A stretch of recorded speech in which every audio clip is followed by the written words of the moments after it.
20 cm de talon, toujours la plus petite du plateau. Bonsoir.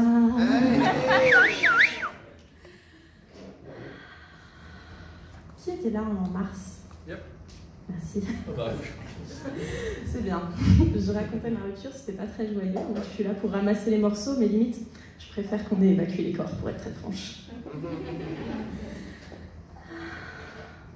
Donc, je suis récemment séparée et il y a plusieurs parties de moi qui ont décidé de réagir à ma rupture en décidant d'essayer de combler le vide laissé par mon partenaire, physiquement, littéralement. Alors on va les nommer, c'est mon estomac et ma chatte. Alors mon estomac, je comprends parce que je veux dire, ces vides ont rempli, ça fait un certain temps qu'il assure ma survie comme ça, il n'y a pas de problème, je suis d'accord avec le projet. Par contre, ma chatte, j'étais un peu surprise de la voir rejoindre la coalition. Mais bon, elle a eu une phase gothique où elle voulait un tatouage et un piercing, et une autre, elle acceptait que du bio, elle a une vie intérieure très riche. Donc je me dis qu'avec un petit peu de chance, ça va passer tout seul. Mais ouais, je sais pas si vous vous rendez compte de ce que c'est que d'être à la fois extrêmement excité quand on est aussi très demisexuel dans une nouvelle ville. Ce qui se passe, c'est que je peux pas me reposer sur mon réseau existant, ça c'est vous. Et moi, le plan rapide avec une nouvelle personne comme ça, j'y arrive pas. Ça me demande un effort émotionnel en fait que je suis pas prête à investir vis-à-vis du résultat que j'en attends. Donc je le fais pas. En orgie, moi, je suis la meuf qui vient, qui regarde, qui papote, et qui repère les gens avec qui peut-être la prochaine fois, s'ils sont là, ben, on pourra peut-être faire quelque chose. Voilà.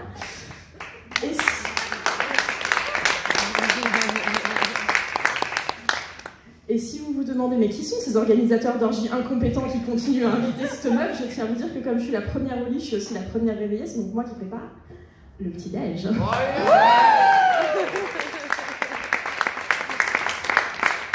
Les cris d'amour que je reçois quand je tends une assiette de pancakes à quelqu'un que je connaissais pas la veille me nourrissent beaucoup plus que le meilleur des orgasmes, franchement. Le sexe, ça ne doit pas ressembler à la même chose pour tout le monde, tant que tout le monde est consentant et que tout le monde prend du plaisir, ça marche. Néanmoins, en ce moment, il y a quand même deux choses qui tournent à plein, c'est le casting de mes nouveaux partenaires et mon womanizer. Le plan, je crois qu'il y en a qui connaissent. Le plan, ce serait de trouver une ou deux personnes que je puisse revoir régulièrement, genre une fois par semaine, safe, des gens à qui je fais confiance, et compétents, comme ça on recommence, c'est un plaisir.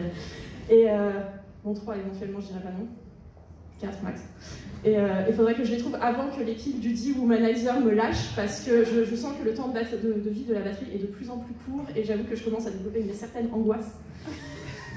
Voilà, non, à 200 balles le toy, je ne peux pas rester célibataire beaucoup plus longtemps, je vous avoue. Et là, je sais qu'il y a des gens dans la salle qui se disent « Non, mais ça va, c'est une meuf bof, c'est une meuf bonne, à quel point est-ce que ça peut être compliqué ?» Erreur très grave. Parce que s'envoyer en l'air, c'est pas forcément une activité de tout repos, et ma sécurité n'est pas assurée à tout moment. Je suis désolée, mais moi, on parle de se retrouver dans une pièce qui ferme, sans mes vêtements, avec quelqu'un que je connais depuis 2 jours, 2 semaines, mais certainement pas 2 mois, et généralement ils sont plus loin que moi aussi, et de garder tous mes organes. Parce que j'aime beaucoup vivre avec tous mes organes, même ceux que je ne sais pas à quoi ils servent, je suis persuadée qu'ils servent, en fait. Hein, voilà. Et non, je me sens pas toujours parfaitement en sécurité. Il y a un type qui m'a proposé de le retrouver nu, attaché dans le noir. Ça ressemble beaucoup plus au début d'un épisode d'Esprit criminel qu'au début d'une belle histoire. Et soit dit en passant, je pense que c'est quelqu'un qui sait très bien que habillé avec de la lumière devant un café, il n'aurait pas ses chances. Moi, à mon avis, on parle de quelqu'un qui ressemble plus exactement à ses photos. Si c'est ses photos, je mets 3 pour la créativité, mais j'y vais pas. De toute façon... À qui c'est arrivé, levez les mains, on a du temps. Je vous aime. Il n'y a qu'un cis-mec d'ailleurs, pas très déconstruit, pour quand j'adresse un problème de sécurité, me dire non mais ça va, moi je suis pas du tout comme ça. Comme si tous les serial killers du monde étaient attribués du même défaut de diction qui les empêche de dire non, je te rassure, je suis un mec bien. Et du coup, moi, pour savoir si j'accepte un plan qu'on me propose ou pas, j'ai une technique très simple que j'avais envie de vous transmettre aujourd'hui. J'imagine que si je devais porter plainte le lendemain, est-ce que les flics vont me prendre au sérieux? Non, je déconne, on est en France, je sais très bien qu'ils vont pas me prendre au sérieux.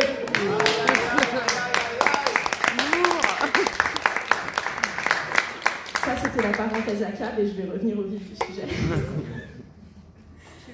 Mais donc l'idée ce serait de trouver des gens safe avec qui j'ai envie de le refaire et j'ai envie de partager avec vous quelques petites anecdotes choisies des derniers mois. Et c'est probablement parce que j'étais pas complètement prête à me remettre en selle. Ma dernière relation, elle a été belle, elle a été longue et elle avait des choses puissantes. Et du coup apparemment mon type de mec en ce moment c'est indisponible. Donc j'ai été en date coup sur coup avec un type qui était dans une relation ouverte mais pas polyamoureuse, quelqu'un qui vivait à 1h30 de chez moi, quelqu'un qui est intermittent du spectacle et en tournée 5 mois par an, ma petite culotte a fondu. J'ai aussi accepté avec beaucoup d'enthousiasme un plan à 3 avec 2 mecs bi qui m'ont posé un lapin. Elle a eu du nez, la dame. Et j'ai aussi dit à quelqu'un sur Tinder qui me plaisait très beaucoup et il a dit que c'était réciproque. Et le lendemain, Tinder m'a dit « profil supprimé ».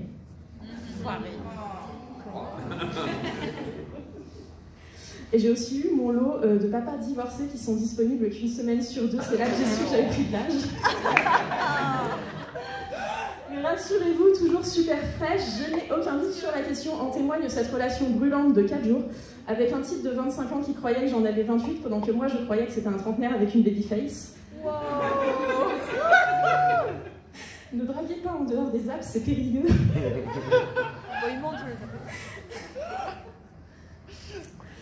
Et dès le début, il avait traité la relation potentielle comme un truc super sérieux avec des phrases comme « si on vivait ensemble, je ne vais pas aborder pourquoi il ne faut pas le dire, mais il ne faut pas le dire à moi ». Et donc je lui ai fait savoir que j'avais quand même des doutes sur sa maturité quand même, et que je suis une femme qui demande une certaine largeur d'épaule, voilà, et que du coup j'étais pas sûre, et il m'a répondu un truc très privé que je vais pas vous transmettre sur sa maman, mais tuyau. Si jamais un jour vous voulez convaincre une fille nettement plus vieille que vous, de presque 10 ans plus vieille que vous, avec une très forte poitrine, que c'est pas un truc oedipien qui se passe, peut-être ne mentionnez pas votre maman.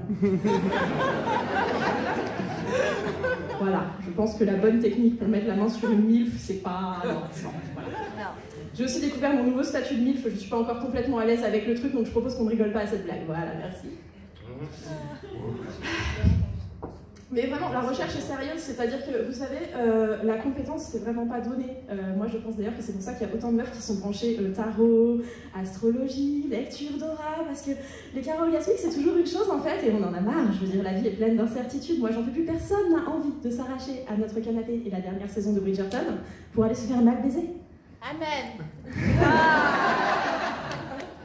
Et on ne peut pas baliser le terrain en poser des questions parce qu'on entendra systématiquement « Non, non, moi je te jure, c'est le plaisir de ma partenaire, le truc le plus important pour moi. Il n'y a absolument rien de plus beau au monde qu'une femme qui jouit. » Et de se retrouver face à un mec qui est quand même en train d'essayer de poignarder votre chatte avec sa bite.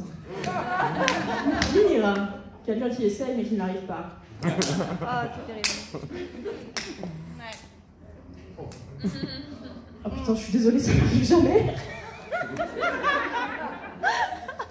Ah non, mais il n'y a rien de pire qu'une personne qui pense que la sexualité ça se passe exclusivement autour du pénis et dont le pénis refuse de coopérer. Toi, t'es là, t'essayes de prendre un air à la fois engagé et patient. T'as envie de dire un truc, mais il est possible que si tu dis un truc, tu l'envoies en thérapie longue sur le poids de la masculinité.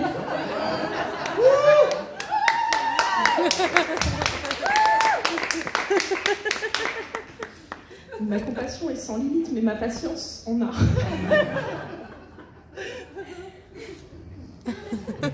Pour revenir sur Oedipe, là, ça s'est bien passé au début, il avait vraiment très envie de me faire plein de câlins et j'avais vraiment très envie d'en recevoir, et du coup on a quand même décidé de tenter un truc voilà, léger, hein, et je me suis rendu compte la deuxième fois qu'on s'est retrouvés au lit que systématiquement il utilisait ce moment d'intimité et de vulnérabilité pour essayer de faire avancer la relation. Donc ça donnait tu trouves pas qu'on s'embrasse beaucoup pour des plans cul? Ce qui m'a appris qu'apparemment la génération Z ne sait pas avoir un plan cul correctement. Ce sera le sujet d'une autre intervention, j'imagine. Et moi je trouve ça un petit peu facile parce que au lit, honnêtement, je suis dans mon bain d'hormones, on est en train de me papouiller, honnêtement, j'aime tout le monde. Je pense qu'il est temps de parler un petit peu de l'éthique du dirty talk. Ce qu'on se dit au lit, ça ne peut pas être retenu contre moi ensuite. Jamais. Je veux dire, moi, si je te dis que ta bite est la plus belle que j'ai jamais vue et qu'on m'a jamais baisé comme ça, il faut pas le prendre au pied de la lettre.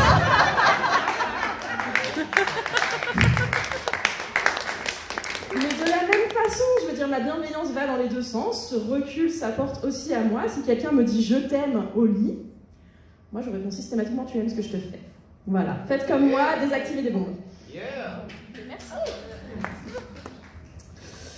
Parenthèse sur le dirty talk, et d'ailleurs je me suis trouvé un kink absolument dévastateur sur l'adoration verbale. J'ai eu la chance de chevaucher quelqu'un pendant qu'il me répétait que mon énergie sexuelle est absolument renversante, que mon corps est le plus beau qu'il ait jamais vu.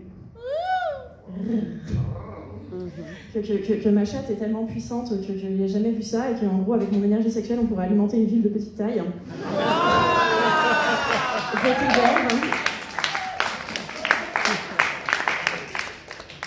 Ah ça c'était bon. D'ailleurs, puisqu'on parle de mon statut de déesse descendue parmi les mortels, rigole pas parce que si tu rigoles, tout le monde va savoir qu'on n'a pas couché ensemble et c'est un peu la honte. J'ai eu l'occasion de dominer quelqu'un, voilà, ces derniers mois, et je dois dire que c'était la première fois de ma vie qu'on me remerciait pour l'honneur d'être en ma présence. J'ai pas détesté. Ouh là là là là. J'ai pas le temps de vous raconter toute la session, mais j'aimerais quand même vous dire que j'ai fait un polaroid de cette personne agenouillée avec de la cire chaude en train de solidifier sur son dos, et ensuite je l'ai mis à développer devant ses yeux pendant que j'utilisais un martinet. Je me sens tout permis. Je me sens tout permis. Et j'aimerais vous laisser avec ce petit souvenir quand même très... Moi je suis encore dans la confusion vis-à-vis de ça, du mec qui m'a demandé où est-ce que tu veux que je jouisse. Il demande tout. Non mais ça m'était pas arrivé depuis longtemps, vous savez, je suis dans mon version engagée, le mec avait fait une vasectomie, mes amants avaient été choisis convenablement, et j'ai dit où est-ce que tu veux que je jouisse Putain, attends, j'ai la réponse. Attends. Alors déjà, pas les yeux, pas les cheveux, pas les draps. Si tu veux expliquer le chat, ce serait génial. Alors attends, parce que moi, en termes de sensations, ça va pas changer grand-chose. Mais je sais pas, il est spécial, il a un goût fraise, il a des paillettes. Maintenant que j'y pense, je me sens un petit peu offensée. C'est-à-dire qu'on était sur le point de vivre le moment ensemble, et maintenant tu veux que je te regarde le faire. T'es fils unique? Non mais alors, maintenant que j'y pense, et puisque tu t'es retiré, je propose que tu ailles jouir voilà, chez toi, hein, voilà, comme ça c'est toi qui feras le nettoyage. Franchement, merci de demander. Bon bah c'était madame chérie, ça m'a fait un plaisir incroyable de vous retrouver.